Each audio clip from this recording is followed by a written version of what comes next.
Welcome to Cartoonist Kayfabe. My name is Jim Rugg. I'm Ed Piscor. Ed, we're going to have some fun today, looking at some of the most classic Teenage Mutant Ninja Turtles comics of all time. But before we do, what's new, man? Chillin', dude. Working on Red Room. I got, here's the COVID page count so far. A little over 100 pages. I solved last week's issue, or I figured out how to get that guy to look like the little silhouette. I came up with that first and was like, okay, now I have to get the guy there. This is hard to tell because this will be black and the chains will be inverted, so the chains will be white. Gets his arm ripped off, and then this is a swerve. I'm giving up the sort of punchline that comes later. He's getting lowered into this drum, and when you see the tones and stuff, it's gonna feel like boiling, like kind of acid thing. But when you see it later, you'll notice all the piranhas floating around in there. So that's on my Patreon. I'm serializing the strips every week. There's 2 new pages, and that's patreon.com/edpiscor. You can now get the yearly subscription, which will give you basically a free month worth of viewership if you go the year route. That's a nice new feature. Yeah. My latest book, Octobriana 1976, the world's first blacklight comic, is in stores now. Sick. It's I've shipped all of my Kickstarter. It's shipped out. And man, talk about intense. I swear it's more intense than running a marathon. It's been a busy 2 weeks, but I'm happy to report all those are out. I'm getting reports from people around the globe. A lot of international orders have already reached their people, so that's awesome. But if you missed the Kickstarter, you can now order this through your comic shop, and you want to be a part of this, right? I mean, no other comic looks like this thing, so get your black lights, get whatever other accoutrement you may want, and pick up Octobriana 1976 now wherever comic books are sold.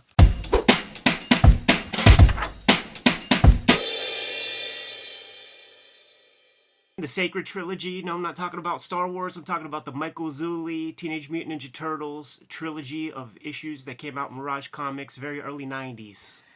Where to begin with this, Ed? Where did you find these issues? I grabbed these issues. They're at the speculator boom, so it would be after the fact. When stores were liquidating, I started to just dig into shit. So I got these at Bill and Waltz, and you see that $250 right there? Knock 60% off of that because they were really trying to move their comics. And the series was weird because you would just get random issues. You don't know what you're getting.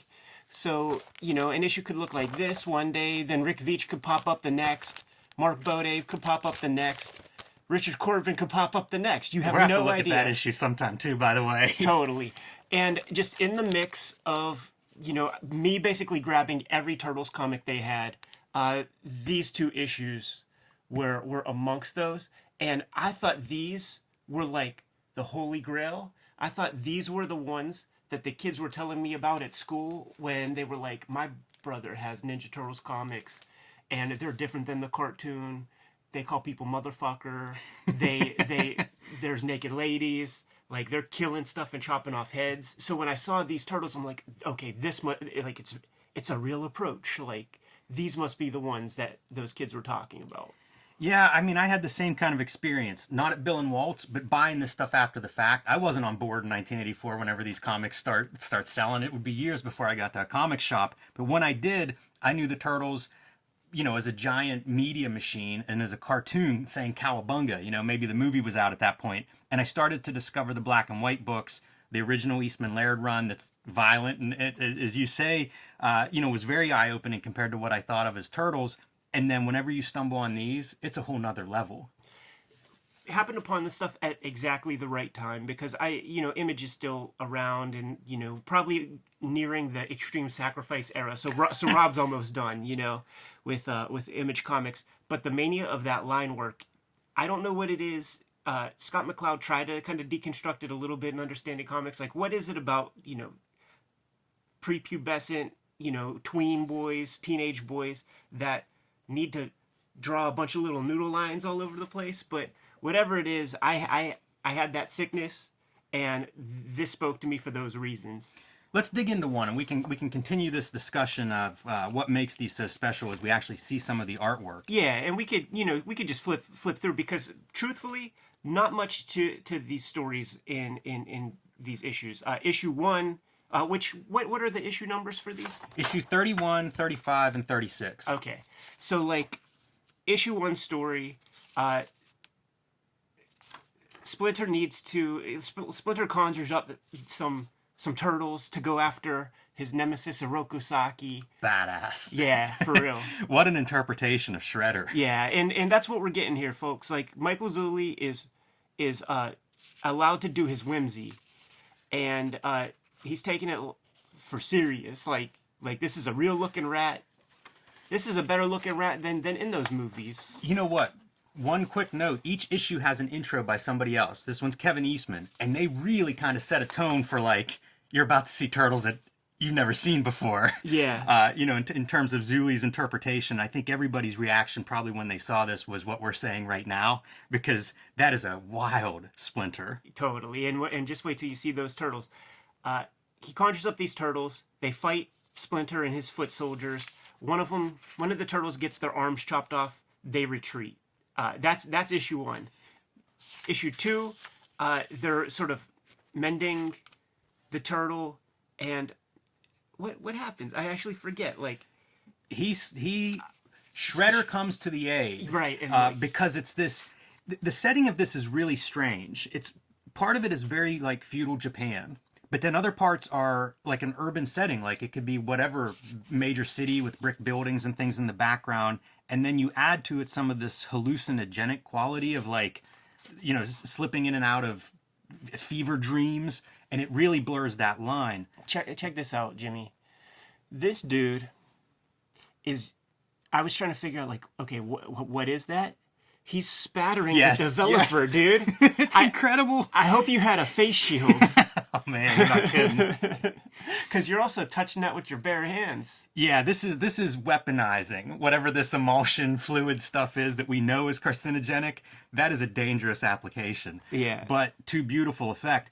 And, I would emphasize, look at the atmosphere as we go through this, because there's a huge focus of Zuli's art is on creating that atmosphere, whether it's underlit stuff or, that dark sense of foreboding or whatever. Look at this. Spotlights, like, it's incredible what he's pulling out. Michael Zulli at this time would have been known for Puma Blues, which was kind of an nightmare fable warning kind of comics. So there were a lot of these, known for drawing great animals and wildlife and stuff, and kind of the perfect fit to draw these turtles, to bring these turtles to life that look like turtles. I hate to say too realistic because they're crazy also. Yeah. But it definitely a much more, textural version of the turtles than we had seen up to this point.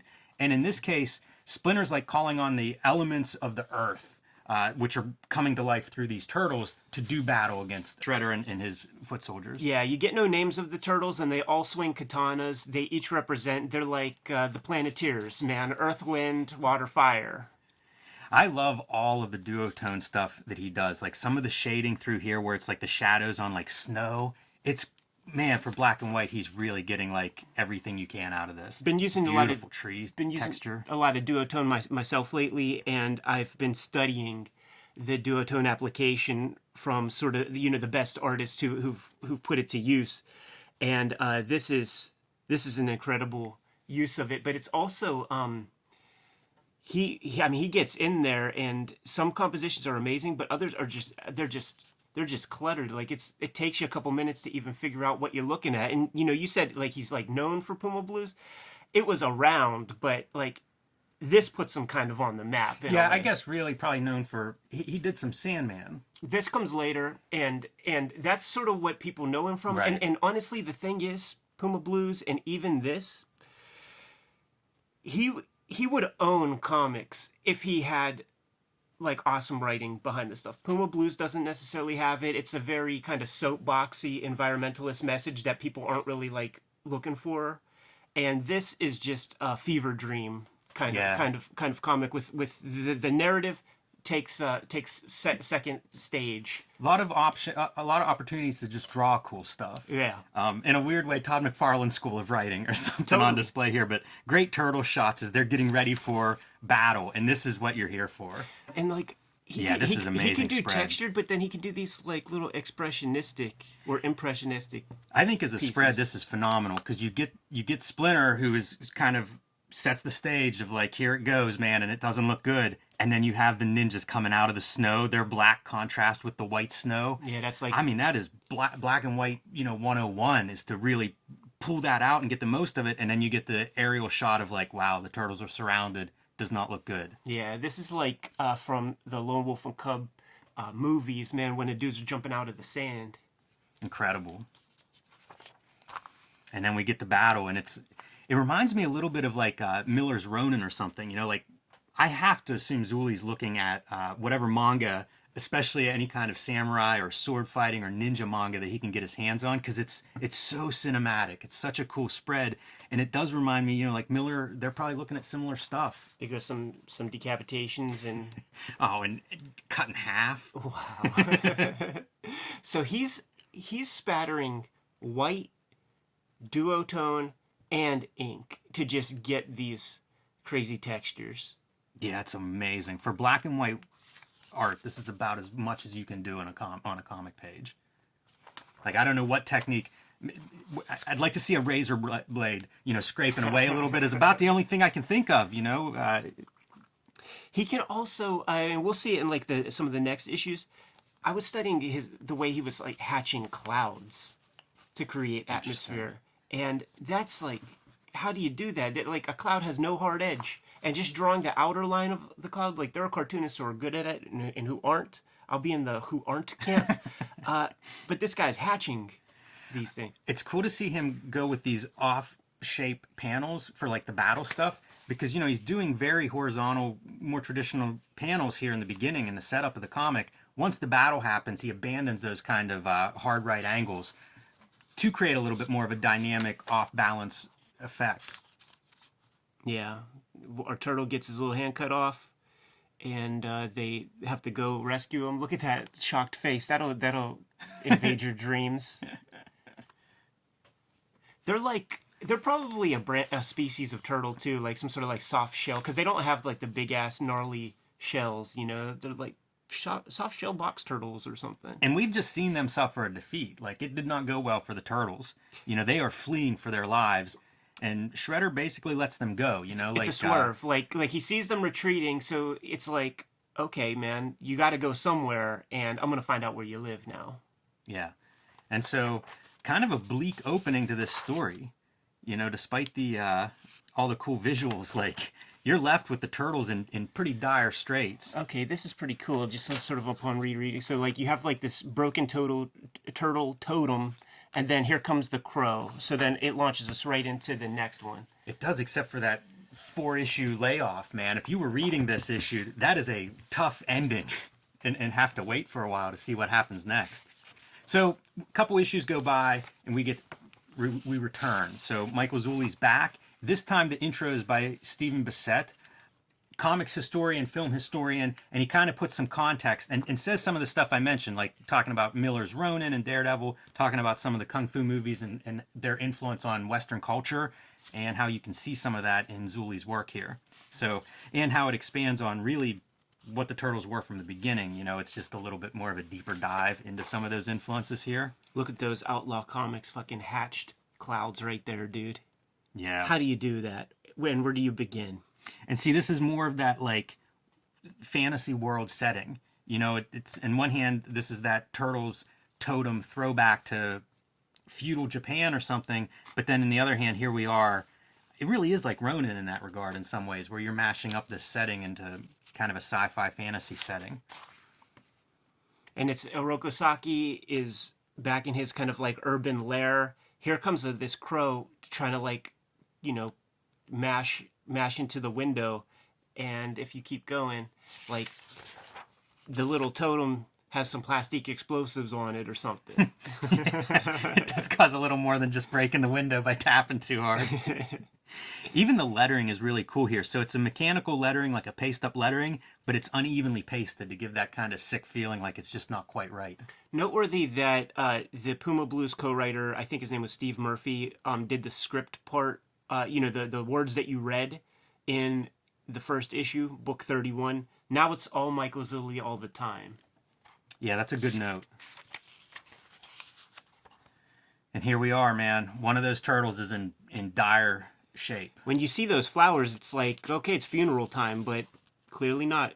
Yeah, Splinter's trying to do kind of a magical, supernatural rite to save the turtle and to save his hand, and this is kind of all part of it. Almost like a witchcraft kind of spell, you know, with these different flowers, these different symbols and things that he's bringing to this attempt to save the life of the turtle. Yeah, and they got to talk to, you know, the gods to try to make this happen. So this is where we get a lot of this psychedelic pinball machine back glass, fucking airbrushed minivan, fucking artwork, man. Well described. and so cool, man. All of this stuff just... This is some of the stuff that holds up better for me. You know, like there's a lot of stuff I found when I was 14 and was like, that's a cool comic. And I go back and look at it now and it's like, I don't care. I'm not into that. This stuff to me, it looks maybe cooler than it did when I was 14 or 15 and first saw it. Yeah, it's incredible. Just the craft behind it. And that's the spirit that we're looking at this. And because once again, the story is just, it's very thin stuff. But just visual overload. Yeah, incredible black and white, again, with the mood and the lighting that he's achieving. Really strong stuff.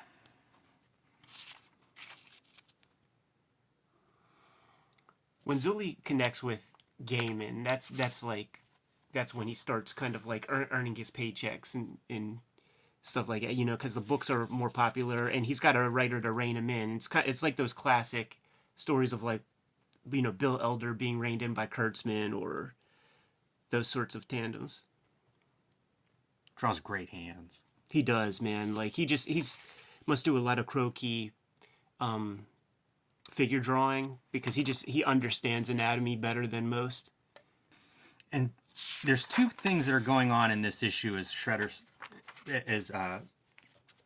two pieces going on as we're trying to save the turtle's life, and it's Animus is the one character that is being called forth to like save the turtle, and the other one is Shredder coming to you know, sort of keep his arch rivals strong. It's a very surprise appearance by him too, you know, whenever it seems like the darkest hour, Animus appears to have kind of not expressed interest in saving this turtle. He's kind of looked at them as this like aberration, like you're neither man nor animal. I'm not sure what you are. And that's whenever Shredder shows up with his own sense of magic and, you know, comes to their aid. Yeah, it's one of those weird things though where Shredder's flexing because he's like, it's that two-edged sword. I'm coming here. I'm going to save your turtle brother. But now I know where you live. You know, it's a threat in a way. Yeah, it's... And I want you to be at 100% when I kick your ass. Right, that's exactly it. It reminds me of Andy Samberg's Hot Rod, where he just wants to save his stepdad so that he can kick his ass. Just like, look at this. Can you imagine... That's an amazing drawing. Like, can we get this artist edition, please? Oh, I can't imagine what that would look like, especially with that duo paper. You'd get the yellowing and browns and stuff. It would be beautiful. It also feels, it reminds me of John Woo, who does a lot of stuff where it's like brothers, one became the cop and one became the criminal, you know, and they're locked in this rivalry. There's a real tone of that through this story. But that is incredible drawing. Yeah. Really unbelievable and then, stuff. And this character design that he used for like one panel, and it's like, I want to know everything about this character. I want to see this character drawn 5,000 times, please. That's an interesting point. You wonder if he had more plans here. Because there are the weird things that happen with the Turtles where they start having the artists signing away rights and, you know, like things shifted at some point. I don't know when that would have been, but you wonder, like, when you're doing this is A-game stuff. Like, you're coming in and being like, I'm going to really do something special. Maybe he had more plans for this kind of storyline and style. And, again, pointing at the lettering there. So now we have this vision is going to continue. And we're going to start to see some of that expression through even the lettering. Yeah, it's amazing. Boom. It even has end papers. It might be the only Turtle comic with end papers. Yeah, it's a weird package. Like, it's treated, you know, with the end papers, with the intros, it really feels like they're treating it like this special piece, you know? And so this is the Rick Veitch intro. I think everybody saw these pages and were just blown away, all these other artists and stuff. The same way we're reacting. Like, there's a bunch of great artists in the original Turtles run. These issues stand out. This is an interesting issue in that the artwork feels tighter than the other two, and I think maybe like less spatter. I'm not sure, but I think you'll see maybe it's like a stronger contrast of black and whites. I wonder if the paper's different. It feels like like there is something different, and as I'm flipping pages, like it even feels different. I wonder if there's more bleed. Like, look at the way the blacks are. Right. I don't know how well that's showing up, but I think you can see, like, that is a different black than this. I think this is a different paper, you know? Like, you see the yellowing here? Yeah. This is a little bit more of a newsprint. This feels like a higher quality paper, and that's probably what you're seeing the difference because there's not as much of a dot gain. Yeah, yeah. Good eye, man. Yeah, you can definitely feel it, you know, touching it, but I didn't notice it on the reread. It's only here as I'm, like, going through that it stands out. You see his pen work though really well. You do. In this version. You do. It there was a trade paperback from Mirage of this run. I'm not sure if it made it to the IDW stuff because of those trademark reasons. Like, you know, a lot of people didn't sign those contracts. Like the Rick Veitch, the River sequence. Like that's not going to be reprinted ever again. I'm not sure if this is something that can see the light of day beyond these old Mirage issues. Yeah, I don't know. So the turtles are on the move because Shredder has found them. Splinter's organized them to get on the move, and the turtle without a hand, maybe he lives, maybe he dies. They're carrying him with them, but at this point he's kind of out of it. Yeah, and we launch into kind of his kind of like inner world where he's dealing with this animus god creature, and that's the rest of the story. Yeah, and that's what you see here of this weird creature entering him. Man, they're great, though. Any of these big spreads where you get to see, like, the team and they're drawn big where you can see all the detail? You know, the cool thing about Duotone board is that it comes in a big-ass sheet, probably bigger than our black backdrop here. So those 2-page spreads are not two pieces of paper butted up. It's one piece of paper. It's one piece of artwork. All the more reason we need the artist edition of this. Scott Dunbier, get on the case and don't fuck it up.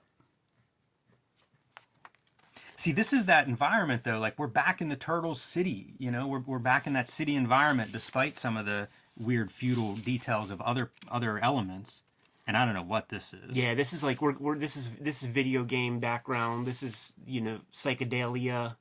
A lot of comics do this stuff. You know, even, like, Marvel comics will have characters, like the Hulk goes through a big phase of being in this kind of, you know, astral plane like area. The square old cartoonists of like a Marvel DC, you know, the old Mad Men type dudes, they never fucked with like any. I'm not saying Zuli did. I could make assumptions, but what I'm saying is like your average guy who's trying to do like 22 pages, man. Like, yeah, he ain't digging too deep into his third eye is not open. It is kind of a fun story. It's thin, as you say, Ed, but, you know, like, here he is lost, you know, and he's calling out to his master, and it has that quality of, like, a lost child or something. Look at that amazing lettering, man. Yeah, I think that's Zuli doing the lettering right on the art. That's funny. Like, the first one, after the first issue, he doesn't use the writer anymore, and now here we are, and he's just doing everything, maybe. This gets into some of this stuff of, like, what are you? You're this aberration of nature. This foot reminded me of the Kriegstein EC story where it's like the chickens are fighting on the splash page. It's the cover of Squatron. Yeah. It really reminds me of that. Also, shades of Bill Sienkiewicz. You know, there's a lot of sense, I think, of Bill Sienkiewicz pen work and, you know, with some of the splatter effects and things. Not just on this panel, but kind of throughout this whole story. And I don't know if that's just the pen line work that makes me think that. Maybe it's that radical approach to drawing, you know, interpreting these characters like we haven't seen them before. But I get a sense of like a Bill Sienkiewicz in some of this drawing. Some of the lighting feels like so accurate. It makes me think that he is lighting little, you know, toy turtle statues or something to try to see how the light reflects off of them and stuff. It's possible. I mean, Corbin does an issue, and he's known for doing that kind of lighting reference, so it's not like that technique wasn't known among these artists. Oh, definitely, yeah.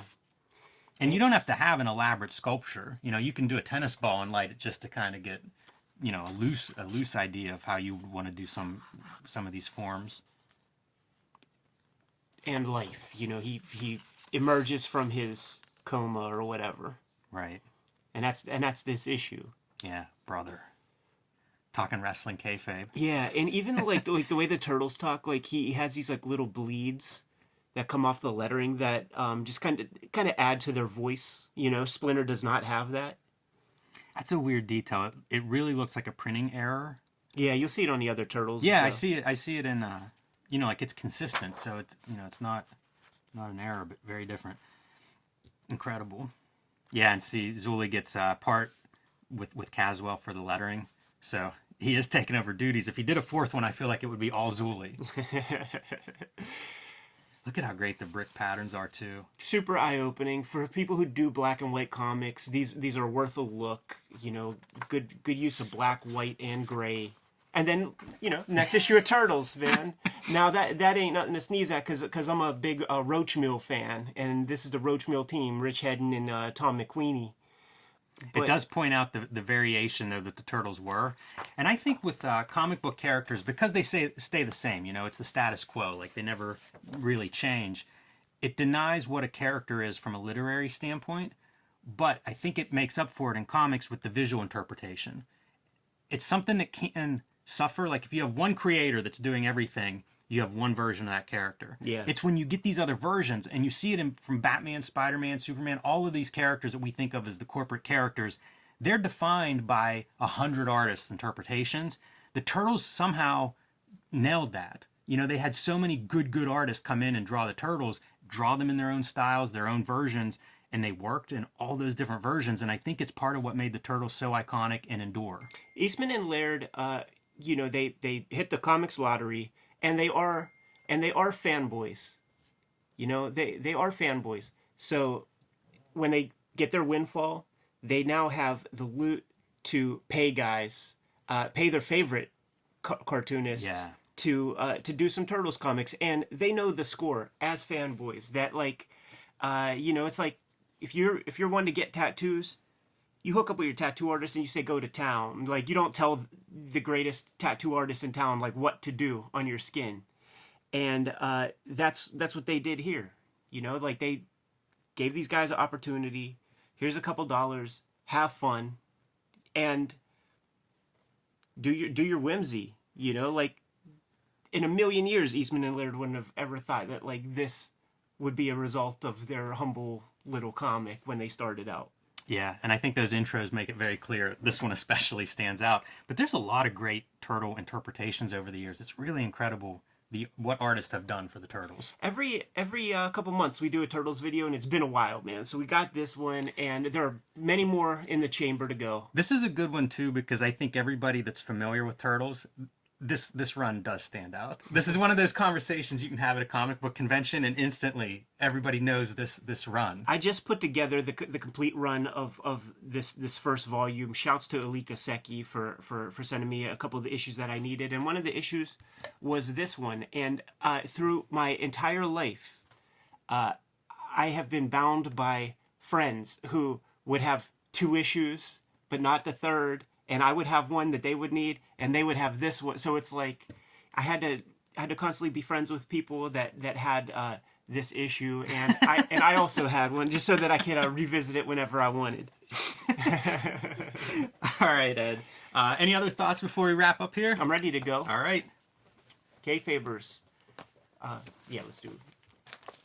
One more reminder to everybody: Octobriana 1976, world's first blacklight comic, is everywhere now, out in the world. If you missed the Kickstarter, pick it up at your comic book shop. You can order it there. You can order it online. I'm excited to get this in everyone's hands. So grab one now while they're still in print.